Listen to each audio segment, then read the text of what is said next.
What is going on, guys? Welcome back to the channel. Thank you for cooling with Jay as always. So guys, we're back in another video on my 2021 Ducati V4s Streetfighter Dark Stealth. So in today's video, guys, I have officially reached 1,000 miles on my bike, so we're going to do a 1,000-mile review on kind of what I think about it. So for those of you new to the channel, as I already mentioned, this is my Streetfighter. This is actually my second Ducati and second bike ownership. Again, for those of you new, I've been riding now for 4 years. I started on a 2018 Panigale V4, traded that in over the summer into this guy, and it's my first naked bike. So I did have some fears, guys, about doing the swap from a Panigale to a Streetfighter, but I can confidently say after a year, definitely enjoy it. So quick overview, guys. Again, for those of you who are new, Evil Tech radiator guards, all the silver bits have been ceramic coated, satin black. So the radiator covers, the exhaust covers, the engine mount, which is a rare thing most people don't do. I got the Feature Moto tail tidy with the tilted license plate. I got the race crowd. This thing's like $400 for this piece. That's just crazy. It's $400 for that piece. Anyway, Moto Gadget. I love these bar and mirrors. Heated grips. I just got installed my last service. Bonamici levers. CNC dash cover on there. I got the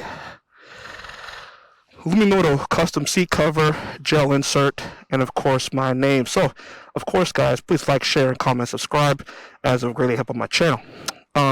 Also, you get percent off, guys, when you use Quad Lock. So, love Quad Lock. Like I said, guys, I used to actually have this before I even partnered with them. So it's not like they reached out to me.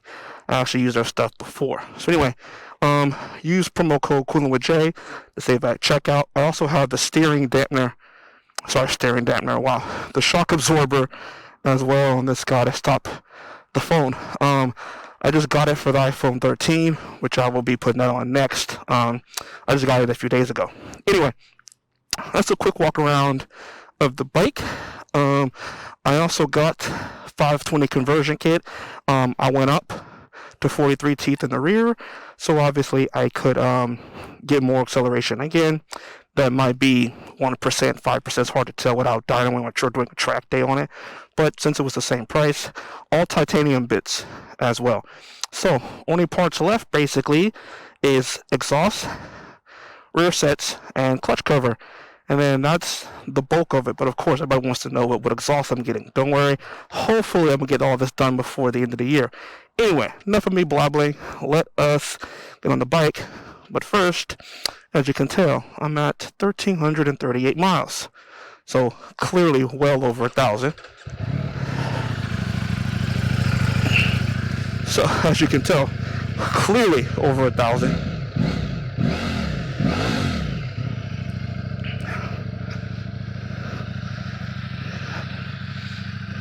Yeah, clearly over 1,000 miles on this bike, obviously. So, let's go for a ride and talk about my 1,000-mile review on my custom Dark Stealth Streetfighter.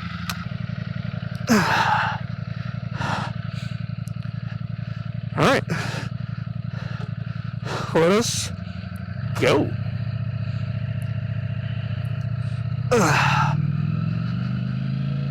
Alright, guys, so yeah.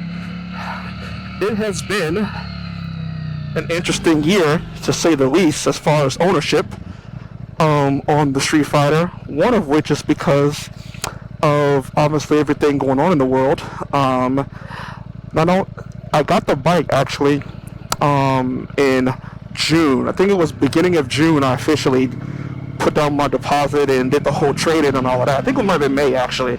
But the issue was getting all the parts done and installed. Because as you know, unlike Honda and other dealerships, basically, you typically have one or two per state. So, obviously, a lot of people were getting their bike done and installed, and parts and services, and track prep and all that kind of stuff. So what happened was, is when I put in my order and on my mods, it just took it took basically 2 months. I want to say, yeah, actually it was the last week of May is when I purchased the bike. I didn't get it to the last week of July, believe it or not. So that was the first stint, or basically went 2 months without riding, and obviously I finally got the bike in July. From there, since July, in about 2.5 months, I put 1,400 miles on it, which is quite a lot for 2.5 months. So I think I have a pretty good feel for the bike now. But yeah, my initial concern was trading. Going from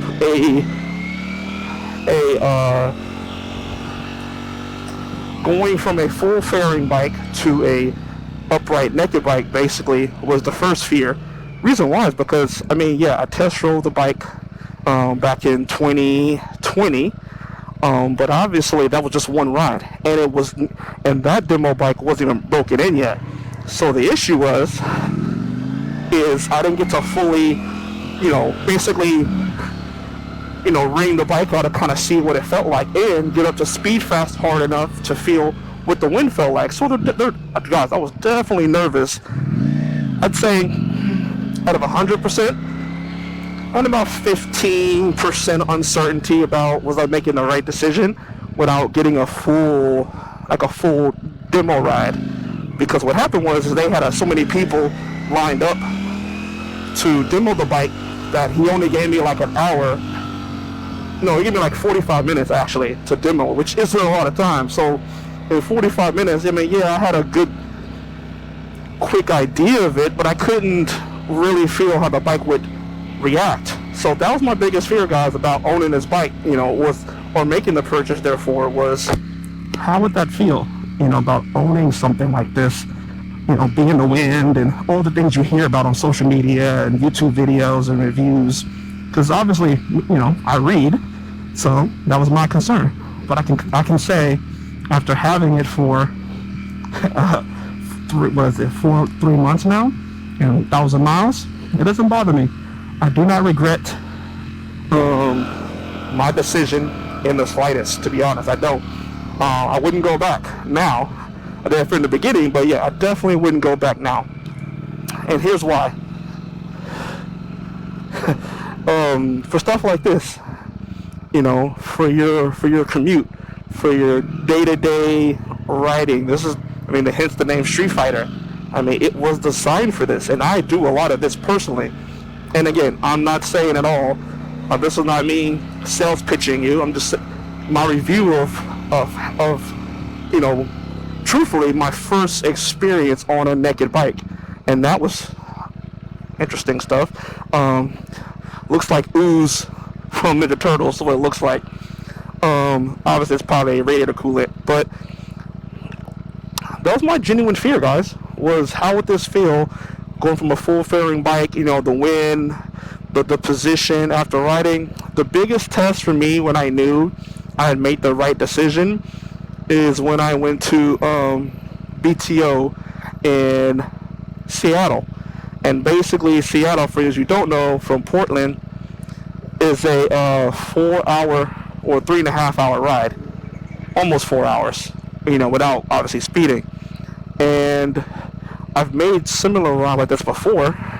Not 4 hours, but I've made all-day rides along my Panigale. And afterwards, I felt like my body wanted to fall apart.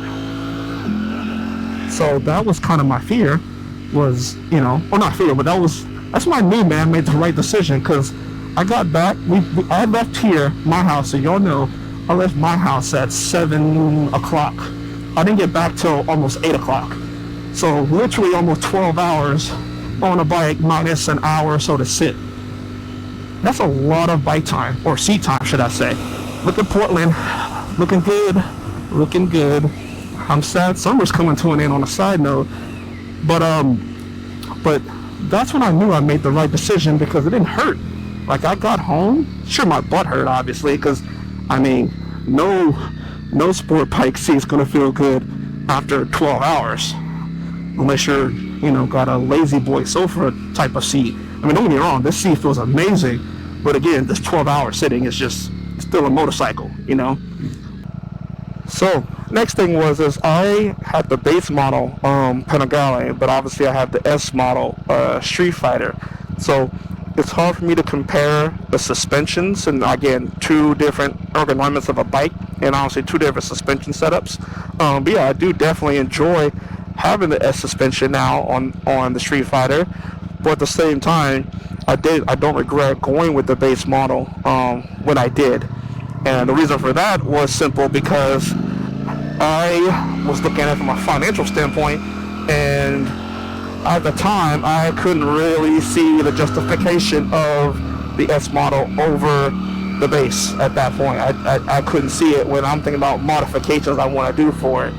And that extra, whatever it is, $4 or $5 grand, I was like, yeah, I would really use that in mods. So at the time, again, that was just my decision then. And again, I think that was the best decision for me for that season. I don't regret it.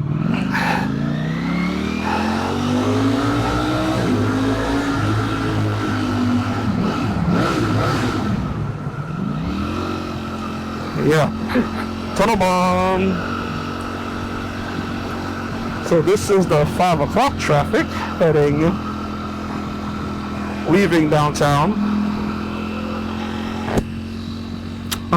So yeah, I don't regret making that decision whatsoever. The weight difference is, I think they're about the same, the S model and the naked, maybe 3 or 4 pounds difference, but I don't feel any weight difference. It is weird, I will say this, guys, going from a fairing to a non-fairing bike, this area does feel weird, because you feel like the Jetsons is the best visual representation I think I can say. This guy's not having it. Both of these guys aren't having it.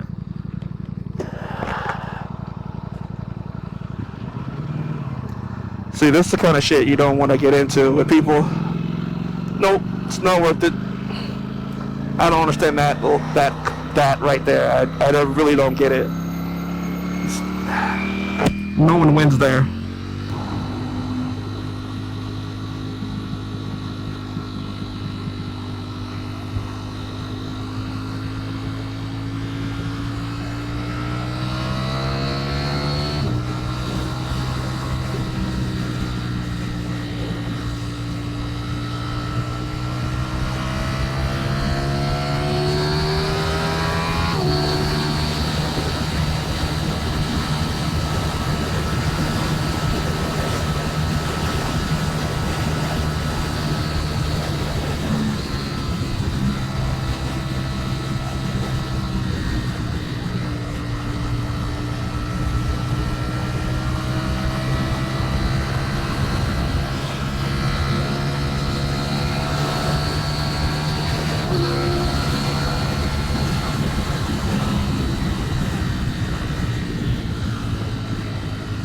Okay.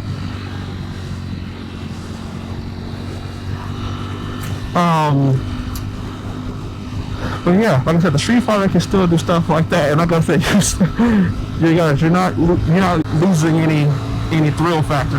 Let me tell you, trust me when I tell you, you will still have smiles on your face, regardless of if you get the naked or the fairy. I will say this though, however, you lose all